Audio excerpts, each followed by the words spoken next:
नमस्कार, सभी का स्वागत है जीजीडी प्लेटफॉर्म पर। और आज का अपना जो टॉपिक रहेगा वो रहेगा समास। पिछली जो 2 क्लासें हुई अशुद्धि संशोधन को लेकर हुई थी। हालांकि मैं एक ही क्लास देना चाहता था, लेकिन बीच में क्लास में थोड़ी गड़बड़ हो गई, इसीलिए मुझे 2 पार्ट में करनी पड़ी। आपसे यही कहना है कि आप वो जो शुद्धि जो पिछली क्लासें 2 क्लासें हैं अशुद्धि संशोधन वाली, वो क्लासेज जरूर देखें, क्योंकि वो शब्द जो आपके आंखों के सामने चलेंगे और उनमें जो मैंने कुछ लॉजिक बता रखे हैं कि देखो ये क्यों ऐसा हो जाएगा और कहाँ पर जो है वो आपको मतलब जैसे मुकुट है, मुमूर्षा है, बुभुक्षा है ना, ये जो शब्द होते हैं इनमें कहाँ छोटा ऊ बड़ा ऊ है ना, इसी पीपीलिका है, प्रदर्शनी है, प्रियदर्शनी है, अहिल्या है तो अहिल्या होता है या अहिल्या होता है, भगीरथ होता है या भगीरथ होता है। इन शब्दों को 2-3 बार अगर आप देख लोगे और स्पीड से अगर आप अपने हाथ से लिख भी लेते हो तो बहुत बेस्ट रहेगा, क्योंकि ये प्रैक्टिस वाली चीजें हैं। नंबर 1 बात। दूसरी बात, जैसे आप लोग अशुद्धि संशोधन वाले शब्दों के अलावा आप लोग जैसे आज का टॉपिक रहेगा अपना समास, तो आप लोग इन टॉपिक से घबराते हैं, जबकि ये टॉपिक घबराने वाले नहीं है। सबसे ज्यादा ध्यान रखना है वर्ण, संज्ञा, वर्ण भी नहीं है इतना, संज्ञा, सर्वनाम, विशेषण, क्रिया, अव्यय, वाक्य, और यहां तक तो होता है एक समझने वाली चीज, उसके कारक हैं, उसके अलावा वाच्य हैं, ये समझने वाले। उसके बाद जैसे शब्द हैं, जैसे चाहे लिंग हो, चाहे वचन हो, पर्याय हो, विलोम हो, तत्सम, ये सारे क्या है कि अगर आपकी हिंदी पर पकड़ अच्छी है या आपकी रुचि है तो आप ज़्यादा से ज़्यादा सीखने का प्रयास करोगे तो आपकी वोकेबलरी बढ़ेगी और एग्जाम में इसका फायदा मिलेगा। लेकिन इनके पीछे ये जो अब टॉपिक होंगे, समास है, संधि है, उपसर्ग पढ़ते, ये चारों एक दूसरे से जुड़े हुए हैं। आप समास करोगे तो भी कहीं ना कहीं आपको उपसर्ग जो है और संधि जो है वो तैयार होती चलेगी, इसकी रूपरेखा तैयार होती चलेगी। आप जब प्रत्यय करोगे तब भी ये फायदेमंद रहेगा। तो ये जुड़े हुए टॉपिक हैं, अब हम क्रम से ये चारों ही लेंगे और आप लोगों को इन टॉपिक्स का बेसब्री से इंतजार था। लेकिन उससे पहले मैं आपको बता दूं, जो सेकंड टेस्ट हुआ था संज्ञा का, उस संज्ञा वाले टेस्ट में उस संज्ञा वाले टेस्ट में जो टॉपर हैं, 5 टॉपर, उनमें सबसे पहला जो नाम है वो किसका है, बता सकते हैं आप लोग? नहीं बता सकता है, मैं बता देता हूं। जो सबसे पहला नाम है वो है, आईडी बनी हुई है चौधरी। सर ये टेस्ट हो कहां रहे हैं, कुछ नए बच्चे पूछेंगे। हिंदी पॉइंट एप्लीकेशन पर हिंदी व्याकरण की टेस्ट सीरीज स्टार्ट हो चुकी है, जिसमें फर्स्ट टेस्ट हो चुका है, सेकंड टेस्ट हो चुका है, जिसका फर्स्ट रैंक जो है वो है चौधरी नाम से आईडी है। सेकंड रैंक जो है वो है कोमल राठौड़ नाम है शायद, कोमल की सेकंड रैंक है। और थर्ड रैंक जो है आप देख सकते नीशू नाम से आईडी है। तो और फोर्थ नंबर जो है उग्रसेन, और 5 नंबर जो है वो है हीना। तो ये अपने 5 टॉपर हैं। लेकिन अभी भी देखने में क्या आ रहा है कि आप में से टेस्ट 50% स्टूडेंट ही दे रहे हैं। सर टेस्ट कब अपलोड होता है? तो टेस्ट शेड्यूल मैंने डाल रखा है हिंदी पॉइंट एप्लीकेशन पर, जहां आपकी टेस्ट सीरीज आपने ले रखी है, वहां टाइम मैंने बता दिया कि शाम को 4 बजे के करीब जो है वो टेस्ट अपलोड हो जाता है। सेकंड टेस्ट में मैं बाहर था बीकानेर से, फिर भी मैंने टाइम थोड़ा सा लेट हुआ, लेकिन मैंने अपलोड कर दिया था। थर्ड टेस्ट आज होगा, जो शाम को 4 बजे फिक्स आपके स्क्रीन पर होगा। तो आप टेस्ट 50% ही क्यों दे रहे हो, मुझे ये समझ नहीं आ रहा। कईयों की मानसिकता क्या है, अभी तो मैंने तैयारी शुरू नहीं की, एक बार तो मैंने लेके रख ली है, क्या पता कल बाद में रेट बढ़ जाए। केवल 50-100 रुपए के लालच से कि बाद में रेट बढ़ जाएगी, आप नहीं दे रहे हो तो फिर क्यों ले रहे हो? आप दीजिए आप इनको। और आप सबसे मैं कह रहा हूं, आप ये टेस्ट सीरीज कंटिन्यू दे दो, कोई दिक्कत नहीं, आप दे दो। जैसे ही आपका शेड्यूल में जो 35 टेस्ट कंप्लीट हो जाएंगे, मैं वो 35 के 35 टेस्ट एक बार वापस हटा दूंगा, बस। अब सर क्यों हटाओगे? सर इससे हम रिवीजन कब करें? मैं बताता हूं, मैं इसमें और क्वेश्चन ऐड कर दूंगा। अगर आपका एग्जाम थोड़ा लेट हुआ ना, तो मैं इसमें और क्वेश्चन ऐड करके एक बार दोबारा रिफ्रेश टेस्ट डाल दूंगा, ताकि आपकी दोबारा एक बार प्रैक्टिस हो जाएगी। अरे यार, हम लोग आप लोगों के लिए दिन रात यही सोचते हैं कि कुछ बेस्ट दें और बेस्ट दें, और कंपटीशन है, मानता हूं हमारे बीच में, कि हम सबसे बेस्ट देने का प्रयास करें, और मैं तो दिन भर लगा रहता हूं। तो आप टेंशन मत लो, एक बार तो आप इन टेस्ट को दो, जो भी रैंक आ रही है, लेकिन ये सोच लो कि चलो एक बार तो मैं टेस्ट तो दूंगा। आज टेस्ट जैसे है सर्वनाम का, तो यार आधा घंटा लगेगा, सर्वनाम की रीडिंग मार लो, क्या दिक्कत है? पता तो चलेगा कितना गलत आता है, कितना सही आता है, ताकि पिछले वीडियोस आप देखो। तो आप ऐसा करोगे तो फायदे में रहोगे, और कहना नहीं मानोगे तो फिर इसके जिम्मेदार आप लोग स्वयं हैं, ठीक है। अब देखिए, समास के बारे में जो आपके मन में कई प्रकार की भ्रांतियां थी, कि सर समास जो है जब पढ़ाते हैं टीचर तब स्टूडेंट कहता है नहीं सर इसमें तो तत्पुरुष बताया हुआ है, नहीं सर इसमें आजानुबाहु बताया हुआ है, आजानुबाहु में तो सर बहुव्रीहि बताया हुआ है, आजानुबाहु में तो सर अव्ययी भाव बताया हुआ है, तो सर आप ये ऐसा कैसे बता रहे हो सर, ये विभक्तियां क्या। मैं आपको स्टार्टिंग में 4 ही नियम बता दूंगा और 4 नियम के बाद आपके समास गलत होने के चांसेस ही खत्म हो जाएंगे। सबसे पहले आप देखेंगे समास। तो समास क्या है संस्कृत में अगर बात करें तो क्या है समास भाई, संक्षिप्त करना। कोई विभक्ति सहित कोई दो, मतलब पहले तो समास में कम से कम 2 पदों का होना आवश्यक है और 2 पदों के बीच में कुछ विभक्तियां होती है जो उन पदों को जोड़े रखती है, ठीक है। लेकिन जब उस विग्रह से जब हम समास बनाते हैं तब विभक्तियां हो जाती है लुप्त। तो कुल मिलाकर समास का अर्थ हो जाता है संक्षिप्त करना।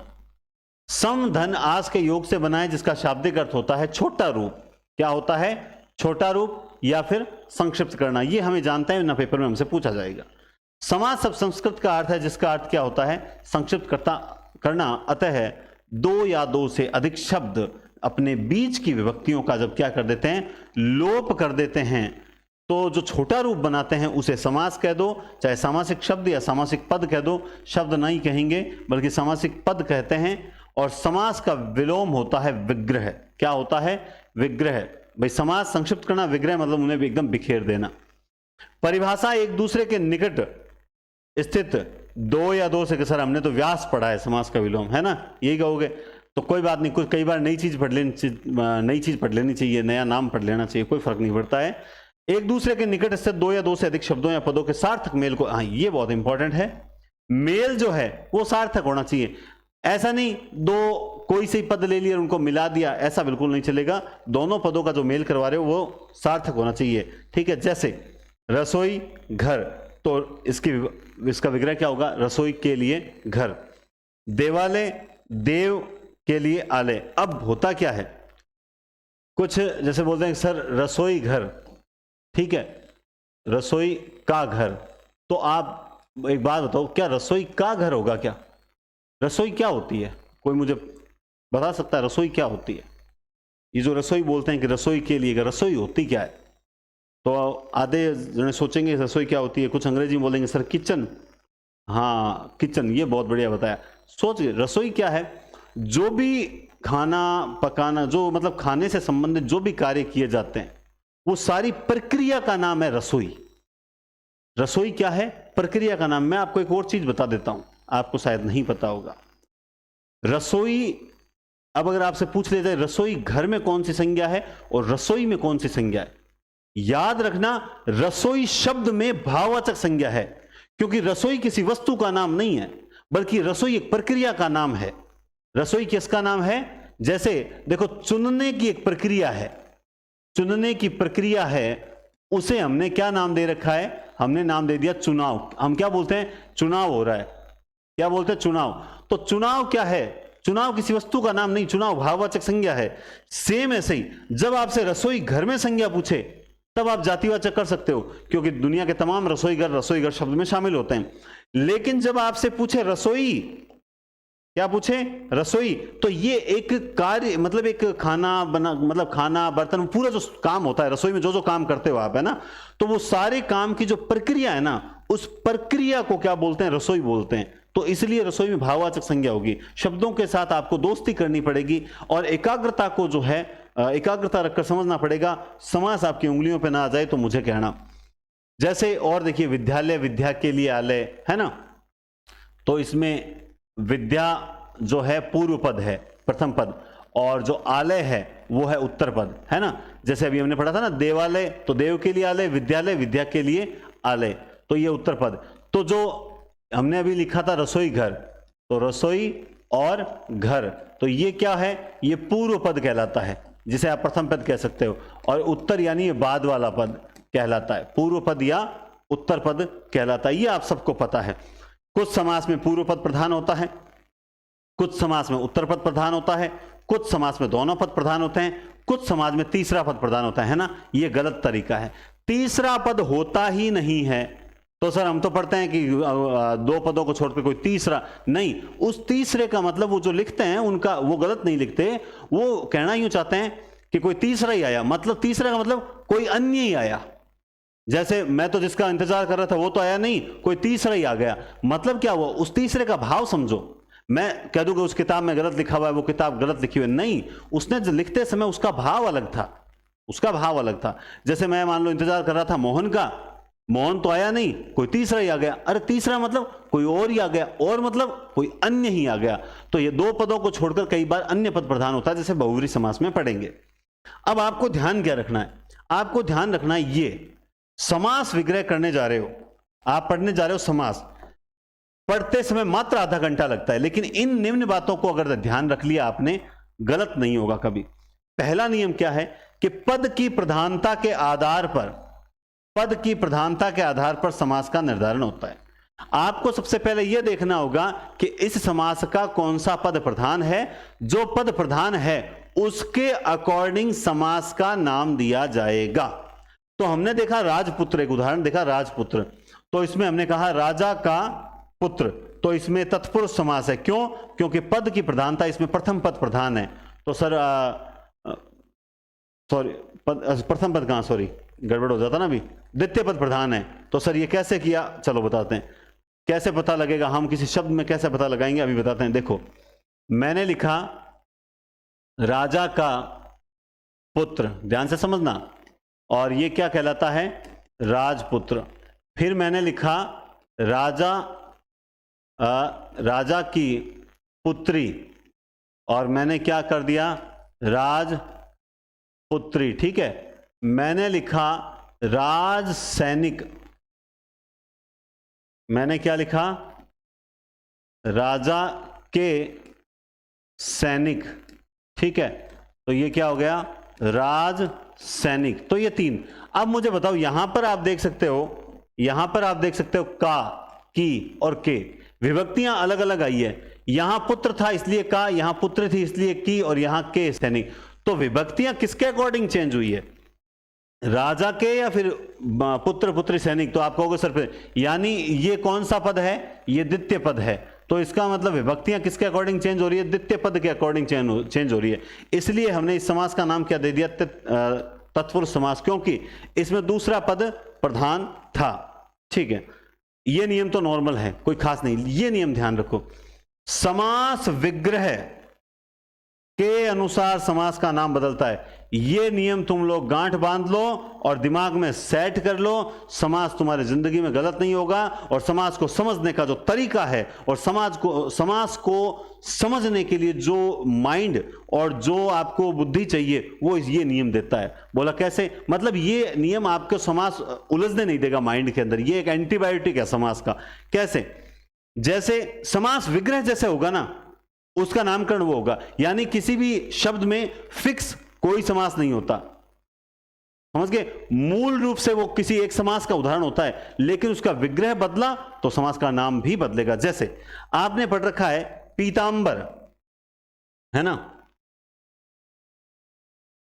पीतांबर, ठीक है। पीत है जो अंबर, आपने क्या विग्रह किया, पीत है जो अंबर, क्या किया यहां पे, है जो। ये किस विग्रह किया, किस समास के विभक्तियों के अकॉर्डिंग, कर्मधारय। अर्थात पीला है जो अंबर, हमने पीत को माना विशेषण और अंबर को क्या माना, विशेष्य। तो जहां विशेषण विशेष्य संबंध होता है वहां क्या होता है, कर्मधारय समास होता है। लेकिन हमने इसी शब्द का विग्रह कैसे किया, पीत है अंबर जिसके, अर्थात विष्णु। अब ये क्या हो गया, बहुव्रीहि। यानी हम कहना क्या चाहते हैं, जैसा विग्रह वैसा नामकरण। सर अगला क्वेश्चन क्या आता है स्टूडेंट्स की तरफ से, मैं बताता हूं। सर एग्जाम में दोनों आ जाए तो क्या करना है, ये क्वेश्चन आएगा दिमाग में कि एग्जाम में दोनों आ जाए तो क्या करना है। पहली बात, दोनों आते नहीं, चलो आ गया सर फलाने फलाने एग्जाम में आया हुआ है, कोई बात नहीं, आ गया। बहुव्रीहि समास को प्राथमिकता देनी है। अब क्लियर?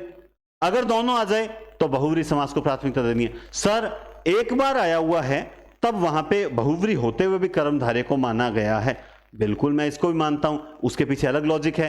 कैसे? सर आप बताओगे तो पता चलेगा, आप हमें बताओ। चलिए मैं पहले इसको, नियम 3 को मत देखना, यहां समझना।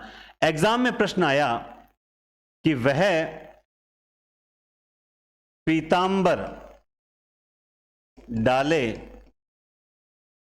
जा रहा था, वह पीतांबर डाले जा रहा था, और यहां रेखांकित करके आपसे पूछा, चलो यहां पे 2 ही लिखने हैं अपने को, तो कर्मधारय और बहुव्रीहि। आपसे इन 2 में से पूछा गया कि बताओ भाई, वह पीतांबर डाले जा रहा था और यहां पर क्या कर दिया, इसको रेखांकित कर दिया और आपसे पूछा इसमें समास कौन सा है।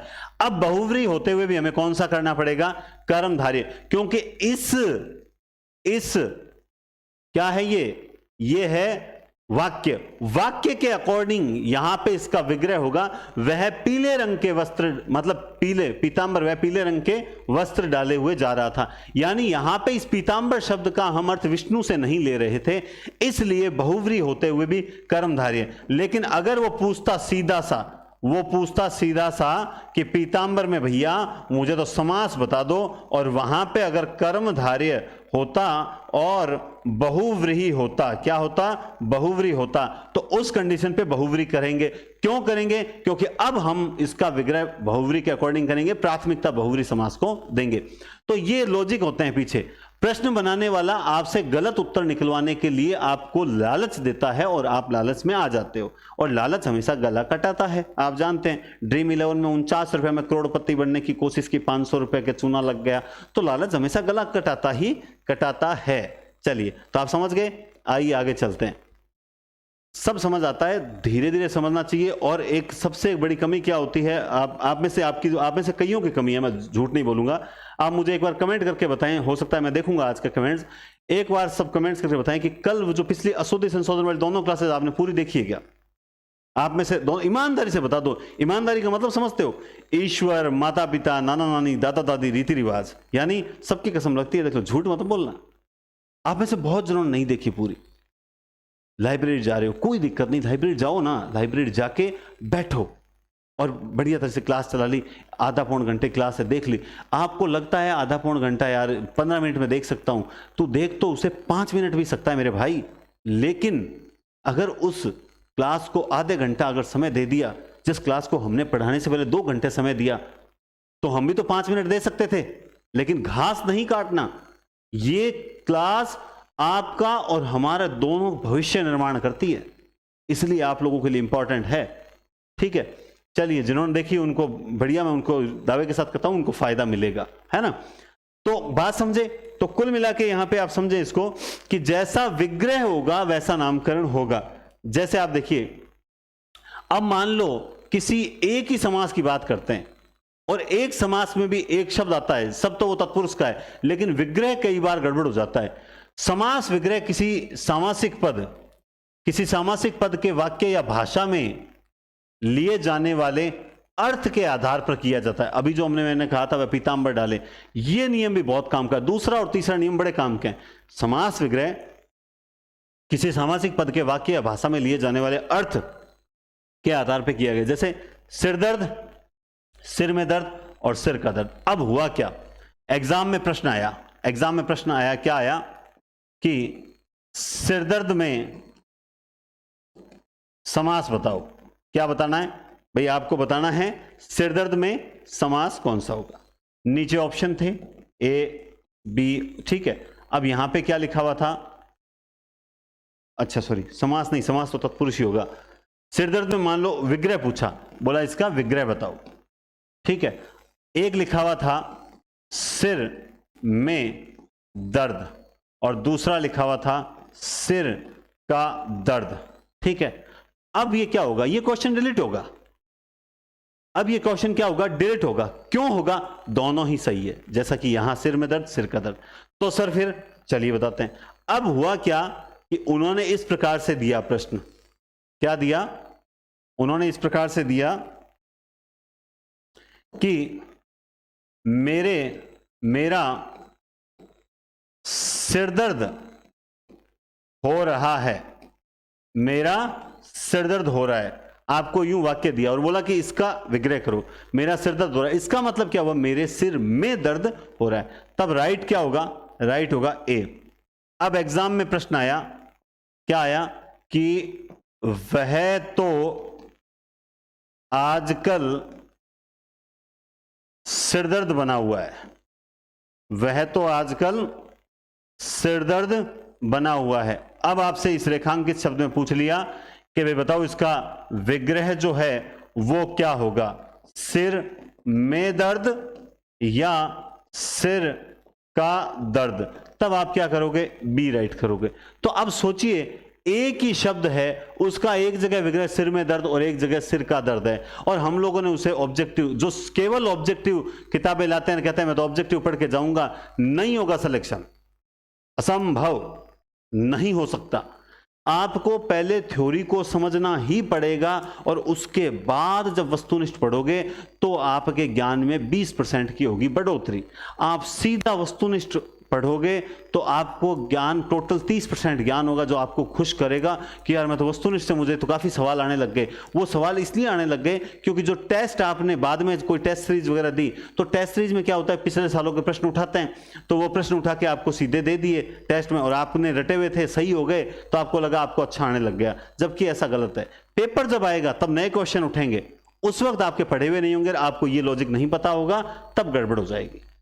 तो दो नियम ध्यान रखो, एक समास का नामकरण समास विग्रह के अनुसार होता है, और दूसरा समास का नामकरण पद की प्रधानता के आधार पर होता है, तीसरा उस वाक्य में लिए गए अर्थ के आधार पर होता है ना। तो कुल मिला के इस बात को आप समझ गए होंगे। समास के 6 भेद, आगे मैं ऐसे एग्जांपल और दूंगा, जब जब जो समास आएगा मैं उसी के उदाहरण दूंगा, है ना, इस टाइप के। तो समास के भेद, सबसे पहले अव्ययी भाव समास। आप जानते हैं अव्ययी भाव में हमेशा प्रथम पद प्रधान होता है, जैसे हम लिखते हैं यथा समय, ठीक है, प्रथम पद प्रधान होता है, ये कहते हैं कि प्रथम पद अव्यय होता है, ठीक है। दूसरा तत्पुरुष समास, इसमें हमेशा दूसरा पद प्रधान होता है, जैसे हमने अभी लिखा था राजपुत्र। कर्मधारय समास, हालांकि कर्मधारय और द्विगु को जो है तत्पुरुष के भेद ही माना जाता है, लेकिन हम इसे अलग मानते हैं, दूसरा पद प्रधान, जैसे हम कह सकते हैं कि मृग नयनी, ये मैं उपमान का उदाहरण दे दिया, और एक मैंने दे दिया, मान लो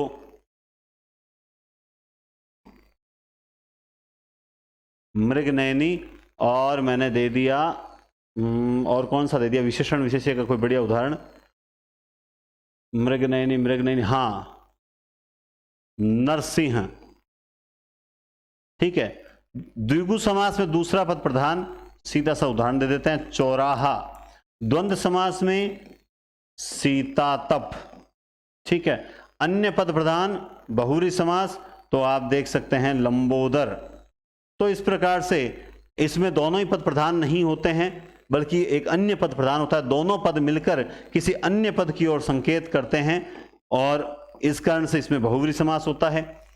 द्वंद्व समास में दोनों पद प्रधान, यानी इसमें एक तरह से माता पिता भाई बहन, है ना, लाभ अलाभ, इस प्रकार से जोड़ा आता है, दोनों ही पद प्रधान होते हैं, और इसका विग्रह करते समय या, अथवा, और, है ना, आदि लगते हैं। द्विगु समास में पहला संख्यावाचक होता है और दूसरा पद प्रधान होता है। कर्मधारय में पहला विशेषण होता है, दूसरा पद प्रधान होता है। तत्पुरुष में भी जो है पहला दूसरा पद प्रधान होता है, और विभक्ति दूसरे पद के अकॉर्डिंग बदलती है। सबसे पहले अव्ययी भाव समास। अव्ययी भाव समास की डेफिनेशन किताबों में कुछ भी लिखी हो, मैंने इस डेफिनेशन को क्या है कि पॉइंटों में लिख दिया, जिससे क्या है अव्ययी भाव समास क्लियर हो जाए। सबसे पहले हम जानते हैं इसका पहला पद प्रधान होता है। अच्छा, फायदा क्या है पॉइंटों में लिखने का, कि मान लो प्रश्न आ जाए कि अव्ययी भाव से संबंधित कौन सा कथन सही नहीं है, तब ये जो है फायदा हो जाता है, ठीक है। तो पहला पद प्रधान होता है, बिल्कुल होता है साहब। अव्यय का पहला पद अव्यय होता है क्या, प्रधान होता है, ये हमने लिख लिया।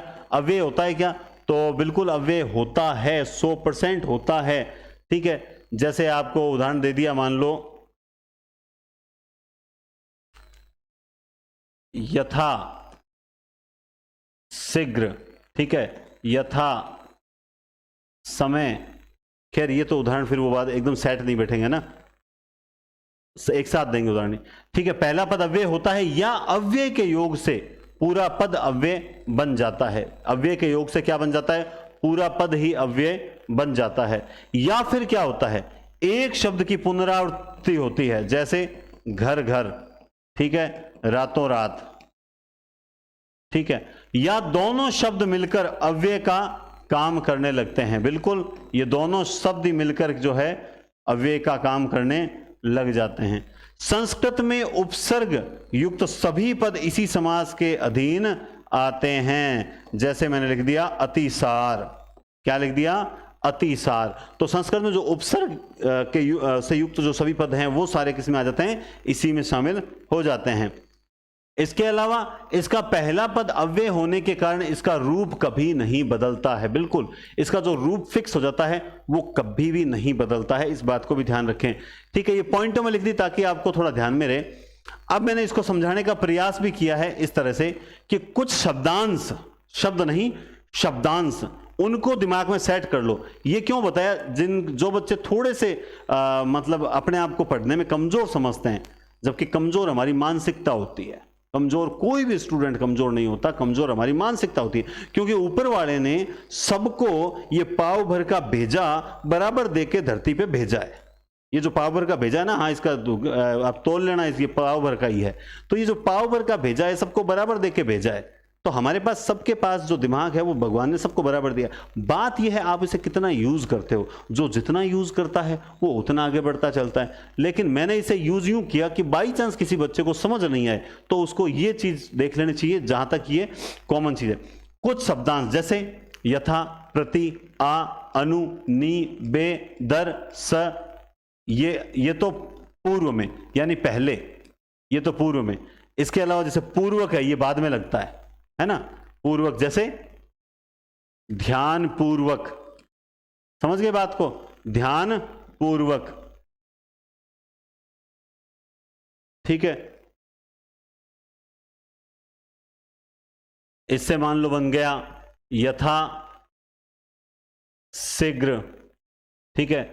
प्रति दिन, आ जन्म, ठीक है। नियमन, ठीक है। बेधड़क, आपको खुद को पता लग जाएगा। दरअसल,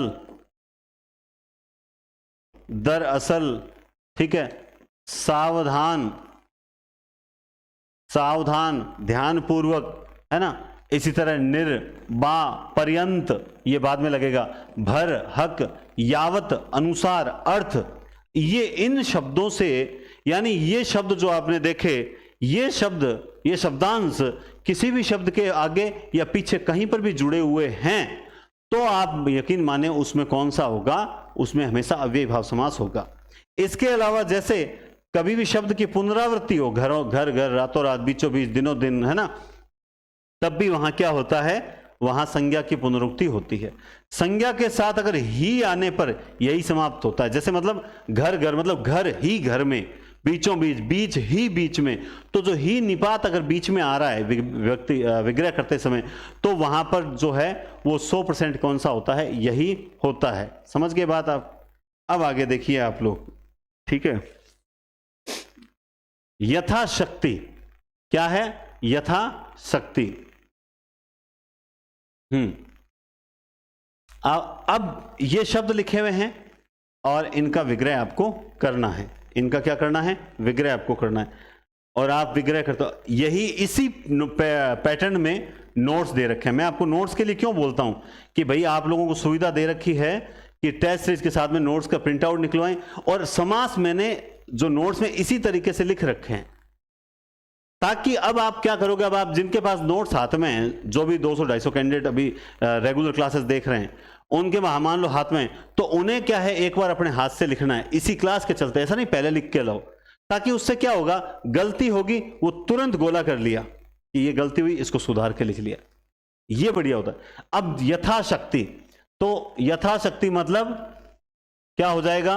शक्ति के अनुसार। यथाशक्ति माने शक्ति के अनुसार। यथा रुचि, तो रुचि के अनुसार कर दोगे या कुछ और करोगे? आजीवन, मैं आजीवन तुम्हारी सेवा करता रहूंगा। अब आजीवन क्या होगा? आजीवन, जीवन भर या कुछ और करोगे? ये जो आजीवन, यावत जीवन है ना, यावत जीवन, इनमें बहुत से स्टूडेंट्स को दिक्कत होती है ना। इसी तरह से इसमें इस साइड एक नहीं है। जैसे चलो हमें करने तो सारे ही हैं, खैर हम क्रम से करते हैं। आप बताओ आजीवन क्या सही है? क्या कमेंट में बताना पड़ेगा? बीच बीच में शब्द पूछूंगा मैं आपको, ऐसे शब्द आगे और भी आएंगे। नियंत्रण आएगा, नियमन आएगा, वो पूछूंगा। प्रतिक्षण, प्रतिक्षण, तो क्या यहां पे क्षण, प्रति क्षण मतलब क्या हो जाएगा विग्रह, हर क्षण, प्रत्येक, अब इसका एक एक, ठीक है, या फिर इसको यूं करें हर एक, मतलब ये किताबों में आपको इस तरह के मिलेंगे। मैं कोई अपने अकारण, अ का अर्थ क्या होता है बिना, क्या हो जाएगा बिना कारण। सावधान, आपको शब्द अगर तोड़ना आता है, सावधान में दो शब्द कौन से हैं, तो सधन अवधान, अवधान, अवधान किसको कहते हैं, ध्यान, ठीक है, अवधान स यानी सहित, अवधान सहित। याव जीवन, जीवन रहने तक, अब ये इसको बताओ, देखें क्या आजीवन और यावत जीवन सही है क्या, क्रम, यथाक्रम, अब ये शब्द भी अपने आप में बहुत इंपॉर्टेंट हो जाता है कि भाई यथाक्रम क्या होगा, क्या क्रम के अनुसार, या फिर होगा जैसा क्रम है, यथाक्रम आप अपना कार्य की, मतलब जैसा क्रम है वैसा ही आपको काम करना है, बस ये ध्यान रखो, है ना। इसके अलावा आमरण, मरण तक, ये सबसे कठिन होते हैं। आप लोग जो समास पढ़ते हो तब आपको ये जो आमरण है, आजीवन है, इनको हम सिंपल समझ के चलते हैं, जबकि ये सबसे कठिन माने जाते हैं, ये आपको सही आने चाहिए। और ये जैसे मरण, ये है ना आमरण, ये 1996 RAS भर्ती में इसका सीधा पूछा हुआ है कि भाई इसका आप विग्रह बताओ, है ना। जैसे ही आजीवन, एक मैं और बताता हूं, जैसे आजन्म, आजीवन अलग है और आजन्म अलग है। आजन्म का मतलब क्या होगा, जन्म से लेकर, क्या हो जाएगा, जन्म से लेकर, क्योंकि आजन्म ऐसा थोड़ी होगा जन्म तक, जन्म तक क्या, जन्म से लेकर मैं आजन्म। तो अब देखिए सोचिए कि सर आजन्म का मतलब, तो आ का मतलब तक होगा, जन्म तक होगा, जन्म तक तो हो ही नहीं सकता, मैं तुम्हारी आजन्म सेवा करूंगा, नहीं बैठेगा ही नहीं सेट। बहुत से वर्ड होते हैं जो व्याख्या से बैठते नहीं है। आजन्म मतलब जन्म से लेकर, यह सही माना जाएगा, न कि जन्म तक वगैरह कुछ कर दोगे तो गलत माना जाएगा, इस बात का विशेष ध्यान रखना, ठीक है। प्रतिवर्ष, तो ये सिंपल होते हैं, हर वर्ष। प्रतिध्वनि, ये बहुत अच्छा है। प्रतिध्वनि क्या होता है, प्रतिध्वनि बताओ देखें, तो इसमें होता है ध्वनि की ध्वनि। अब ये अच्छा क्यों है शब्द, ये अच्छा इसलिए है क्योंकि इसमें विभक्ति चिन्ह क्या आया है, आप इसका विभक्ति चिन्ह देखोगे आपको समझ आ जाएगा इसका विभक्ति चिन्ह क्या है, और यहीं से आपको समझ आता है कैसे। कुछ लोग जैसे यहां देख लिया कि जिनको रट्टा मारने की आदत है की, और की देखते ही वो क्या कर देते हैं कि की आया तत्पुरुष समास, अरे नहीं होगा तत्पुरुष, ऐसा पकड़ के मत बैठो, हिंदी में कुछ भी आप पकड़ के नहीं बैठ सकते, है ना। प्रत्यक्ष, अब यहां पे अक्ष, हम जानते हैं जहां आंख की बात होगी, देखने की, चक्षु की बात होगी, वहां हमेशा अक्षी ही आएगा, तो अक्षी के सामने यही होगा, या अक्षी के आगे, आप इस तरह से बनाओगे, कुछ भी बना लो। लेकिन सबसे इंपॉर्टेंट चीज यहां पे देखने लायक क्या है, और वो चीज ये है कि आपको के मिल गया, क्या मिल गया, के, और के मिलते ही हम लोग कर देते हैं तत्पुरुष, जो कि गलत है। भरपेट मतलब पेट भरने तक, मैं आज भरपेट भोजन करूंगा, यानी पेट भरने तक। निरोग, अब ये देखिए, तो इसमें नी मतलब रोग रहित, क्या हो जाएगा, रोग रहित। सप्रसंग, प्रसंग सहित, क्या हो जाएगा, प्रसंग सहित। शानदार चीज है, ऐसा नहीं है कि कुछ गलत वगैरह है, बहुत ही शानदार चीज है, और अगर आपको ये चीजें आती है तो गारंटेड बोल रहा हूं कभी भी गलत नहीं होगा, कभी भी गलत नहीं होगा। चलें आगे। कथनानुसार, अब ये पीछे लगते हैं अनुसार, ये देखिए उपरांत, ये पीछे लगते हैं, अनुसार है, उपरांत है, पूर्वक है, अर्थ है, तो क्या हो जाएगा, कथन के अनुसार, क्या हो जाएगा, कथन के अनुसार। अवसरानुसार, अवसर के अनुसार। मरणोपरांत, मरण के उपरांत। रातों रात, रात ही रात में, रातों रात चोरी हो गई, इसका मतलब क्या होगा, रात ही रात में चोरी हुई, रात के एक प्रहर मतलब रात समाप्त होने से पहले। यथा स्थान, जो स्थान निर्धारित है, क्या होगा, जो स्थान निर्धारित है। अब आप यूं कर लोगे क्या, यथा आ गया के अनुसार, कि यथा स्थान है तो स्थान के अनुसार, नहीं, पहले। अब ये कितना अच्छा शब्द है, पहले पहल। अब इसमें भी शब्द की पुनरावृत्ति हुई है। अब इसमें गलती से हम क्या देख लेते हैं, योजक चिन्ह, और इसको द्वंद्व कर दें, लेकिन ऐसा नहीं है, क्योंकि पहले पहल जो पहले पहल आया, मतलब इसका मतलब क्या होगा, देखो तुम्हें ये काम करना है, ये काम करना है, लेकिन एक काम करो, तुम पहले पहल ये काम करो। पहले पहल का मतलब क्या हुआ, आप किसी भी शब्द को भाव में ले लो, सबसे पहले तुम भाई एक काम कर, तो पहले पहल मेरा वाला काम कर दे, मेरा फॉर्म भर दे, नेट के फॉर्म निकले हुए हैं, लास्ट डेट जारी है, 31 तारीख लास्ट डेट है, इसलिए मेरा नेट का फॉर्म का पेमेंट कर दे। इससे मैंने आपको एक संदेश भी दे दिया कि नेट के फॉर्म निकले हुए हैं।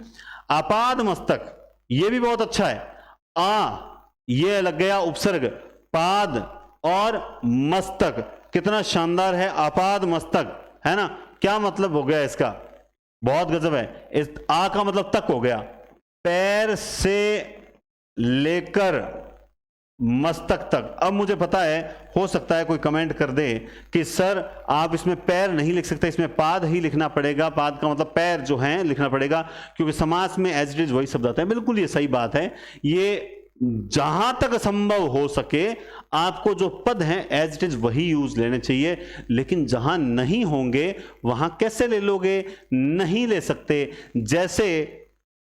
जैसे आप यहां यथा को यूज ले लोगे क्या, नहीं, आप इसको रूप बदल के लिखना ही पड़ेगा, आपको इसका रूप बदल के लिखना ही पड़ेगा। समझ गए बात आप। अब जैसे पहले पहले, तो अब आप इसको ये कहोगे पहल पहले, इसको सबसे पहले लिखना ही पड़ेगा, आपके पास कोई ऑप्शन नहीं है। तो ये जो एकदम, आप हिंदी पढ़ रहे हो, हिंदी में कुछ भी है ना, मतलब वो कहता है ना कि बकरे की तो 3 टांग है, ऐसा जिद करके मत बैठना। अब आप सोचोगे सर ये क्या कहानी है, तो ये कहानी इस तरह से है कि 4 दोस्त बैठे थे, और चारों दोस्त बैठे बैठे जो शर्त लगा रहे थे, तो एक कोई बड़ा खतरनाक खिलाड़ी था उनमें से, तो उसने बैठे बैठे शर्त लगा ली 3 दोस्तों से, बोला बकरे के 3 टांग होती है। बाकी क्या तेरा दिमाग खराब है, 4 टांग होती है। बोला बकरे के 3 टांग होती है, शर्त लगा ले 500-500 की। बोला तीनों ने बोला 500-500 शर्त लगा ले, चल लगा ले, कल फैसला करेंगे कि बकरे की 4 टांग होती है, और हार गया तो पैसे देने पड़ेंगे। बोला बक्का दूंगा। घर गया, पत्नी ने पूछा क्या हुआ, बोला आज तो मित्रों के साथ शर्त लगा ली। बोला कौन सी शर्त लगा ली, बोला ये शर्त लगा ली कि बकरे के 3 टांग होती है, चौथी होती नहीं है। तो पत्नी ने कहा तू तो हार गया शर्त, तू तो हारेगा ही हारेगा, पक्का हारे, दुनिया को पता है बकरे के 4 टांग होती है। बोला कि मैं हारूंगा तो तब जब मैं मानूंगा कि बकरे के 4 होती है, मैं मानूंगा ही नहीं तो हारूंगा कैसे। ठीक ऐसे ही कुछ लोग मानते ही नहीं है, उनकी तो आदत पड़ी हुई है कि समझना है ही नहीं, बस अपने को रट्टा ही मारना है, रट्टा मारोगे तो गड़बड़ हो जाएगी। हिंदी में कुछ भी 100% सही नहीं, तो ऐसा जिद करके ना बैठे कि वैसे हमने ये पढ़ रखा है तो यही होगा, नहीं। हिंदी में बदलती मतलब नियम जो है धीरे धीरे नए निकल के आते हैं, और बढ़िया बढ़िया कुछ लॉजिक। अभी तक हमें हिंदी आई नहीं है साहब, अभी तो हम बहुत कुछ नहीं जानते हैं, जितना जानते हैं ना उससे 1000 गुना नहीं जानते हैं। तो आप लोग जिद करके कभी नहीं बैठे, और आप जो पैर से लेकर मस्तक तक जो आप पढ़ रहे हो उसे समझने का प्रयास करें। आइए कुशलता पूर्वक, अब जैसे ये पूर्वक है तो इसमें भी क्या होगा, कुशलता के साथ। भाई कुशलता पूर्वक जाना मतलब कुशलता के साथ। विवाहोपरांत क्या है, विवाहोपरांत, और यहां पे था मरणोपरांत, तो विवाह सेम ऐसे ही, विवाह के उपरांत। अच्छा मुझे एक बात बताओ, विवाहोपरांत और मरणोपरांत में समानता क्या है, अगर आप बता सकते हैं तो जरूर बताएं कि विवाहोपरांत और मरणोपरांत में समानता क्या है। तो आप सोचेंगे कि सर क्या समानता है, शायद कोई मेरा पूर्व स्टूडेंट बता भी दे। तो मुझे लगता है इन दोनों में यह समानता है कि दोनों के बाद ही जीवन होता है कि नहीं होता है, कि हाँ सर असमानता तो है, मरणोपरांत और विवाहोपरांत क्या होता है, जीवन होता है। सर विवाह में तो कई बार पहले भी जीवन दे देते हैं, तो कई बार लोग मरने से पहले भी दे देते हैं कि मैं तो अपना जो है ना, उसे क्या बोलते हैं मुझे याद नहीं आ रहा, राजस्थानी में क्या बोलते हैं भाई, मौसर बोलते हैं क्या, मरने से पहले ही अपना जो जीवन पहले ही कर देना। ठीक है, खैर चलिए। दिनों दिन, रातों रात, रात ही रात, दिनों दिन का समास विग्रह क्या होगा, यह भी अपने आप में बहुत अच्छा शब्द है, ये भी अपने आप में बहुत अच्छा शब्द है। इसमें क्या दिन ही दिन में कर दोगे कि यार तू दिनों दिन कमजोर होता जा रहा है, मतलब दिन ही दिन में, यानी एक ही दिन में कमजोर हो रहा है, नहीं, यहां होगा दिन के बाद दिन, मतलब जैसे हर दिन के बाद एक दिन आता है वैसे वैसे तो कमजोर होता जा रहा है। अब बात आ गई कानों कान की, रात ही रात में, दिन के बाद दिन, और जब बात आ गई कानों कान में, अब क्या करोगे? ये बात कानों कान जो है पहुंची है, मतलब एक कान से दूसरे कान से, तीसरे कान से, चौथे कान से, है ना। और ये कान से होते हुए एक कान से दूसरे, यानी कान ही कान में आई है, कान ही कान। ये बात किस रास्ते से आई है? कान ही कान से आई है, एक कान से दूसरे कान, दूसरे कान से तीसरे, यूं करके आई है। अब इसका विग्रह मान लो यूं कर दे, एक कान से दूसरे कान तक, कानों कान, है ना, तो भी कोई फर्क नहीं पड़ेगा। एक कान से दूसरे कान तक, ये रहा, पैर से लेकर मस्तक तक, तो कोई फर्क नहीं पड़ेगा। इसमें होगा क्या? अविभाव, धीरे। अब धीरे धीरे, अब इसमें क्या कर लोगे आप? क्या विग्रह कर दोगे धीरे धीरे में? बताओ देखें कि सर हम इसमें धीरे धीरे में ये कर लेंगे। इसका मतलब होता है धीरे के बाद धीरे। अब सर ये तो बैठा ही नहीं, सेट ही नहीं बैठ रहा कि धीरे के बाद धीरे कैसे? भाई धीरे धीरे में धीरे धीरे चलना, यानी धीरे और उसके बाद फिर धीरे धीरे, धीरे उसके बाद फिर धीरे धीरे। तो ऐसे विग्रह कभी नहीं पूछे जाते हैं। कहा सुनी, अब कहा सुनी उनके, यार आज तो मेरी ना मार्केट में कहा सुनी होगी। कहा सुनी मतलब कहने के बाद सुनना, कहने के बाद सुनना। कहा सुनी, पहले मैंने उससे कुछ कहा और कहते ही मुझे सुनना पड़ गया, तो कहा सुनी हो गई। अब मानो आ गया कि सुना सुनी हो गई। सुना सुनी, सुनने के बाद सुनना, पहले तूने सुनाया फिर उसने सुना दिया। प्रतिक्रिया, प्रतिक्रिया क्या होती है? पहले आप कोई क्रिया करोगे और उस क्रिया के बदले जो है क्रिया होगी, उसे ही क्या कहा जाएगा? प्रतिक्रिया कहा जाएगा। ये तरीके होते हैं सब पढ़ने के होते हैं तरीके। आनंद लेके पढ़ो, एंजॉय करके पढ़ो, लेकिन बोझ समझ के मत पढ़ो कि आज की क्लास ली नहीं, कल की क्लास नहीं। अब देखो आप कहोगे सर आप है ना रेगुलर क्लास, देखो मैं क्लास अपलोड कर देता हूं। अब एकदम से कई बार जैसे अभी रीड का रिजल्ट वगैरह आया, तब सर क्या कहते हैं कि भाई बच्चे जब परेशान होते हैं ना, जब आप लोगों के माइंड में चल रहा होता है कि सिलेक्शन, कट ऑफ, ये संशय जब चलता है, तो उस वक्त क्या होता है कि सब स्टूडेंट रेगुलर नहीं आ पाते क्लास लेने के लिए। तब जो सर कई बार क्लास को थोड़ा सा नेक्स्ट डे कर देते हैं, ताकि उस वक्त जो है कोई दूसरा वीडियो जिससे थोड़ा मोटिवेशन रहे और आपकी निराशा दूर की जा सके, इसलिए कई बार वीडियो पोस्टपोन करके नेक्स्ट क्लास में डाल दिया जाता है। बाकी इसका हमारा उद्देश्य तो ये, जैसे एग्जाम आएंगे ना, उसकी मतलब विज्ञप्ति आएगी, उसके बाद तो रेगुलर आते हैं। और इसी तरह से जैसे अपनी हिंदी साहित्य की क्लासेस जो एनडीसी क्लासेस पर चल रही है, 56-57 क्लास हो चुकी है, और मैं हर 3-4 क्लास देकर 2 दिन का गैप लेता हूं, 1 दिन का भी नहीं, 2 दिन का गैप लेता हूं। 4 क्लास दी फिर 2 दिन का गैप लूंगा, फिर 4 क्लास दी 2 दिन का। रीजन क्यों ले लेता हूं ऐसा? इसलिए ताकि उस 2 दिन में वो पीछे वाली 4 क्लास का वो रिवीजन कर सके। मैंने सबको मोटिवेट भी करता हूं कि आपको ऐसा करना है। इस बार मजाल है सेकंड ग्रेड और स्कूल व्याख्याता भर्ती में हिंदी में सर्वाधिक सिलेक्शन और कोई दे दे, सबसे ज्यादा सिलेक्शन एनडीसी चैनल जो अपना चैनल है वो देगा ही देगा। क्योंकि हिंदी इसलिए बोलो, मेरा सब्जेक्ट हिंदी है, ठीक है। क्योंकि मैंने पिछले सेकंड ग्रेड और थर्ड ग्रेड जो रीड के मेंस के हुए थे, उसमें भी जीके सहित मैं लास्ट में पूरे पेपर करवाता हूं। और पूरे 15-20 पेपर करवाने का मतलब होता है आप 2000 क्वेश्चन इंपॉर्टेंट जो परीक्षा में आने लायक है आप वो कराते हो। और उसका फायदा हुआ था, और इस बार रिजल्ट L2 का जब आएगा तब आप देखोगे भी। तो अतिसार मतलब क्या होता है? सार की अति, नियमन, ये बहुत अच्छा शब्द है, मैंने आपको कहा था। अब इसमें आपको यम का अर्थ अगर नहीं पता है तब गड़बड़ हो जाती है कि नियमन का अर्थ क्या होगा, है ना। नियमन, अब सबसे यह भी ध्यान रखना पड़ेगा, नियमन में मुक्ति हो रही है या युक्ति हो रही है, यह भी चीज आपको ध्यान में रखनी पड़ेगी, क्योंकि यह जरूरी है। मुक्ति है या युक्ति है, मतलब नी मतलब विशेष यम, यम कहते हैं भाई, यम क्या है? बंधन है, यम पास, यानी यमराज का जो बंधन, विशेष बंधन से युक्त, यह क्या हो गया? नियमन। अब ऐसा एग्जाम्पल पेपर में कभी मुझे नहीं लगता पूछा हुआ होगा, लेकिन पूछ ले तो आपके गलत नहीं हो, इसके लिए मैंने आपको बता दिया। अब यंत्रण, तो इसमें क्या हो जाएगा? विशेष यंत्रण से युक्त। अब इससे एक फायदा क्या है? हमें एक चीज पता चल गई कि अगर फ्रंट में नी आता है तो उसका मतलब हमें किससे लेना है? विशेष से भी हम इसका मतलब ले सकते हैं, हम गलत नहीं करेंगे, है ना। हितार्थ, अर्थ आ जाए ना तो उसका विग्रह बहुत सिंपल होता है, हित के लिए। क्या हो जाता है? हित के लिए। सेवार्थ, सेवा के लिए। धनार्थ, धन के लिए। दर्शनार्थ, दर्शन के लिए, है ना। पुरुषार्थ, पुरुषार्थ, तो ये तो थोड़ा अलग विग्रह हो जाएगा। आ समुद्र, अब ये हो गया समुद्र तक। अब आ समुद्र को क्या आप केवल समुद्र तक करोगे या फिर इसमें कुछ चेंज करोगे? ये बहुत अच्छे शब्द होते हैं। जैसे मैं आपको एक शब्द बताता हूं, अनुगंगा। एक शब्द बताता हूं, अनुगंगा। अब अनु का अर्थ आप जानते हैं पीछे होता है। आप जो उत्सर्ग पढ़ते हैं तो अनुगंगा, अनु का अर्थ आप पीछे, लेकिन अनुगंगा का विग्रह क्या होता है? होता है गंगा के पास। अब सोचोगे सर आप पास कैसे? देखो, अनुचर होता है या अनुसरण करना, अनुसरण सबसे समझ, अनुसरण कर रहा है मतलब वो हमारा अनुसरण कर रहा है, मतलब वो हमारे पीछे पीछे चल रहा है, यानी वो हमारे पास पास चल रहा है। समझ के बात आप? तो इसलिए यहां पर इसका अर्थ हमने क्या ले लिया? अनुगंगा का गंगा के पास ले लिया। ठीक ऐसे ही असमुद्र है, ठीक है ना। यथोचित, अब ये भी अपने आप में, जैसे एक शब्द है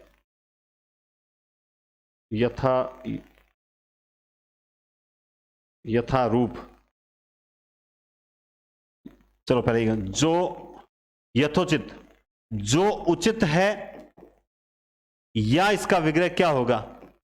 जैसा उचित है। बताओ, देखें ये कमेंट करके बताओ जल्दी से, इनमें से कौन सा सही होगा? यथोचित का जो है वो कौन सा सही होगा? एक और लिख देता हूं, जैसा उचित है वैसा। बस इसमें मैंने ज्यादा चेंज नहीं किया। अब जो उचित है आप गलत, जैसा उचित है ये सही हो सकता है, लेकिन आप इसका सही विग्रह करोगे जैसा उचित है वैसा। आप यथोचित कार्य कीजिए, मतलब जैसा उचित है वैसा आप यथोचित कीजिए, मतलब जो अब दिमाग में जो आता है, लेकिन विग्रह क्या होगा? जैसा उचित है वैसा। यथोचित का मतलब हो गया जैसा उचित है वैसा। यथा साध्य, अब ये भी अपने आप में बहुत इंपॉर्टेंट हो जाता है। यथा साध्य, अब साध्य का मतलब क्या हो सकता है? जो या कैसा, मतलब यथा साध्य प्रयास करो, है ना। मतलब होता है ये कि जितना साधा जा सके, जितना साधा जा सके उतना प्रयास करो। अभूतपूर्व, ये भी बहुत अच्छा। अभूतपूर्व मतलब जो जैसा पहले कभी नहीं हुआ वो, या जो पहले कभी नहीं हुआ। अच्छे शब्दों को वास्तव में समझने का प्रयास जरूर करना चाहिए। अभूतपूर्व का क्या हो जाएगा? बस इसका बता दो आप, कि जो पहले नहीं हुआ या जैसा पहले कभी नहीं हुआ। अभूतपूर्व। अब इसको कहीं यूं मत लेना कि अ का अर्थ अलग, भूत का अर्थ अलग, ऐसा कुछ मत लेना। अभूतपूर्व, आप इसका भाव समझ के मुझे व्याख्या कर दो। दावे के साथ कहता हूं आप लोग सही बताओगे। अभूतपूर्व, आज कुछ ऐसा घटित हुआ जो अभूतपूर्व था। मतलब आज कुछ ऐसा घटित हुआ जो पहले कभी घटित नहीं हुआ, जो पहले नहीं हुआ। बस सिंपल सी बात है, जो पहले कभी नहीं हुआ वही तो क्या कहलाता है? अभूतपूर्व कहलाता है। क्या कहलाता है? अभूतपूर्व। ये तो हमने कर लिया। यथार्थ, ये भी बहुत, यथार्थ मतलब हो गया जैसा वास्तव में अर्थ है, जैसा वास्तव में अर्थ है, ये होता है यथार्थ। ये भी बहुत अच्छा है कि जैसा वास्तव में अर्थ है।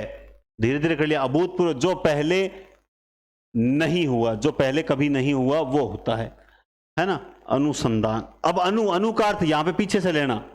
अब अनुसंधान पीछे, अनुसंधान है ना। अब यहां देखो पीछे लोगे लेकिन उत्तर नहीं निकाल पाओगे। संधान का मतलब होता है खोज, और खोज के बाद, खोज के उपरांत या खोज के पश्चात अनुसंधान होता है। प्रतिफल क्या होगा? पहले आपको कोई फल मिला, फल के बदले फल, प्रतिफल। यथा योग्य, ये फिर देखो यथा वाले मैंने ज्यादा शब्द इसलिए डाले हैं ताकि आपके कोई गलती न रहे, इसलिए डाले हैं। यथा योग्य है, यथा स्थिति, तो हाँ ये रहा, यथा स्थिति भी है। यथा स्थिति भी आपको पता होना चाहिए, और यथा योग्य। देखो यथा योग्य, जो योग्य होगा मतलब जो जितना योग्य है। यथा मतलब हो जाएगा जो जितना योग्य है, जो जितना योग्य है यथा योग्य। और यथा स्थिति, जैसी स्थिति निर्धारित है। जो रटके बैठते हैं ना कि के अनुसार होता है, उनके लिए है ये। जैसी स्थिति यह निर्धारित किया, यथा स्थिति, सीधा इतना ही कर दो, आपका गलत नहीं होगा। जैसी स्थिति है, यथा स्थिति, जैसी स्थिति है। नियमन का आपको बता दिया, अभी आ गया था। अंतर्व्यथा, अंतर्व्यथा के का बताओ। अंतर्व्यथा भी बहुत अच्छा शब्द है और यह भी मैंने ऐड किया था। मन के अंतर यानी अंदर की व्यथा, प्रतिक्रिया, कोई किसी ने क्रिया की, क्रिया के बदले क्रिया, आमने सामने, इसका बहुत सिंपल है, एक दूसरे के सामने, एक दूसरे के सामने, निसंकोच, बिना संकोच। अब मुझे बताओ कहां अनुदान। अब अनु का, अब यहां पे देखिए, पहले किसी ने दान किया, दान की तरह दान, अनुदान का क्या हो जाएगा, दान की तरह दान, अनुदान हो जाएगा। ठीक है, परीक्षा की दृष्टि से ये सारे इंपॉर्टेंट मैंने अलग से लिख रखे हैं, आप नोटिस करेंगे क्लास में मेहनत आपको साफ नजर आएगी कि पहले तो एग्जाम्पल समझाए हुए हैं और एग्जाम्पल के बाद मैंने कुछ एक्स्ट्रा शब्द इसलिए लिखे हैं कि परीक्षा की दृष्टि से ये महत्वपूर्ण शब्द हैं और आपको आने भी चाहिए। इसी तरह से अकारण, अकारण होता है बिना कारण। भरसक, सक मतलब होता है सामर्थ्य, सामर्थ्य, सामर्थ्य गलत लिख दिया ना, आप इसको यूं लिख लो, सक भरने तक। सक काट क्या लिखोगे, सामर्थ्य। अच्छा मैं गलत लिख रहा हूं बार बार, ठीक है। सक भरने तक, भर सक। सुना सुनी, सुनने के बाद सुनना। उत्तरोत्तर, यह भी बहुत अच्छा शब्द है, उत्तरोत्तर विकास हो रहा है, उत्तर के बाद उत्तर। दर्शनार्थ, दर्शन के लिए। अत्याचार, आचार की अति। गंगा पार, बहुत अच्छा शब्द है, गंगा के पार। लोग इसमें तत्पुरुष बताते हैं, गलत बताते हैं। लाजवाब, जवाब रहित। आप तो खा लेता है और मुझे कुछ देता ही नहीं, आप ही आप, है ना। प्रत्युत्तर, अब ये देखो, वो उत्तरोत्तर है, ये प्रत्युत्तर है। उत्तर का उत्तर क्या होता है, प्रत्युत्तर मतलब किसी ने उत्तर दिया और उसका उत्तर दिया। उत्तरोत्तर क्या होता है, उत्तर के बाद उत्तर। और दानार्थ, दान के लिए। अब बताओ, इतने एग्जाम्पल आपको बता दिए, अब आपको ऐसा लगता है क्या कि अव्यय भाव समास में ऐसा कुछ शेष रह जाएगा जो आपको नहीं आएगा? क्या ऐसा पॉसिबल लगता है? मैं कहता हूं असंभव है।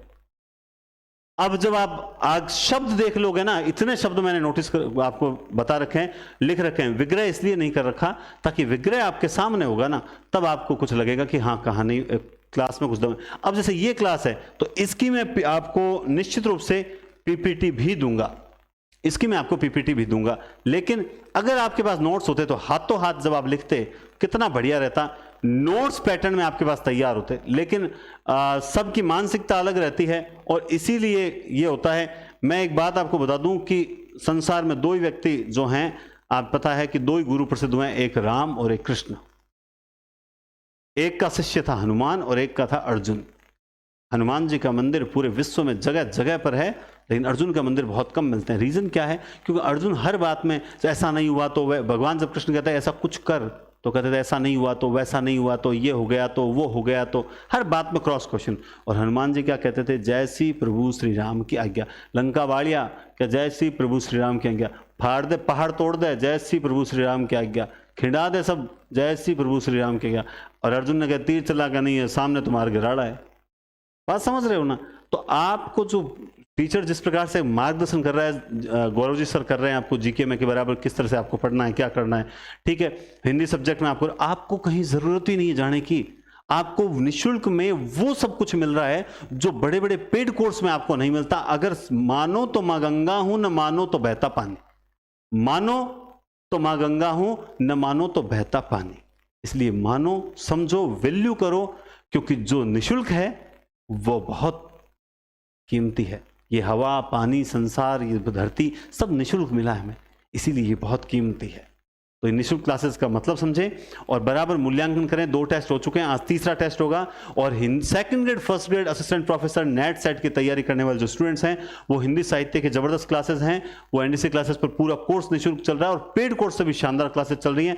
पहले देखें, वो कहता ना, पहले एक एडवर्टीजमेंट आता था, पहले इस्तेमाल करें फिर विश्वास करें। पहले क्लासेस को 3-4 क्लासेस को देखो, फिर आप जो है रेगुलर करो। और मैं हर स्टूडेंट जो मुझसे फोन करता है, मैं उनसे एक ही बात कहता हूं, पहले तूने क्लासेस देखी? बोला सर अभी तक तो स्टार्ट नहीं की। पहले 10 क्लास देख, फिर मुझसे संपर्क कर, फिर मैं बताऊंगा आगे क्या करना। तब तक मैं किसी को मार्गदर्शन भी नहीं देता। तो आप पढ़ें बढ़िया तरीके से और हिंदी पॉइंट एप्लीकेशन डाउनलोड करें और आज ही टेस्ट सीरीज ज्वाइन करनी है, अगर हनुमान जी की तरह शिष्य हो तो। नहीं तो जैसी आपकी इच्छा करते रहो, कोई दिक्कत नहीं है। ठीक है, बहुत बहुत धन्यवाद। टेक केयर, शुभ दिन।